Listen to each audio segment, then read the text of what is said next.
মনে করো তুমি যখন পাবলিক বিশ্ববিদ্যালয়ের লাল সবুজ সাদা নীল বাসের কোনো জানালার পাশের সিটে বসে আছো।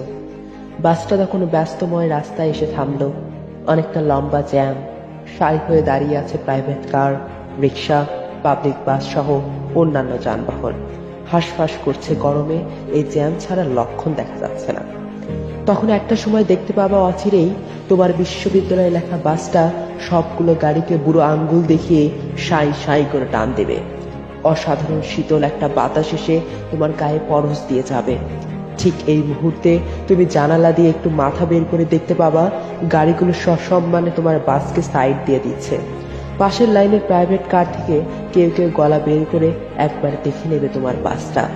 এই বাসে হয়তোবা বসে আছে ভবিষ্যৎ ইঞ্জিনিয়ার, ম্যাজিস্ট্রেট, অধ্যাপক, ব্যাংকার, লেখক, বুদ্ধিজীবী সহ দেশের শ্রেষ্ঠ সন্তানেরা।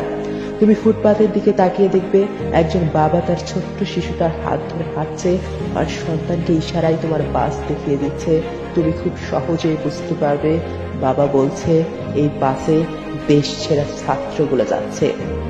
তখন আনন্দ অশ্রুতে তোমার চোখ ভিজাবে যখন তুমি মনে করবা সেই দিনটার কথা, যেদিন এমন একটা গাড়ি দেখে তোমার বাবাও হয়তো বা স্বপ্ন দেখেছিলেন, তোমাকে ঠিক এভাবেই চিনিয়ে দিয়েছিলেন এটাই তো সেরা পাওয়া, এটাই হলো সেরা অর্জন। তখন তুমি ভুলেই যাবে যে কত রাত, কত না ঘুমিয়ে তুমি আজ স্বপ্নের বাসে একটা সিট পেয়েছো। সবগুলো কষ্ট দিয়ে দেবে সেই মৃদু হাওয়া।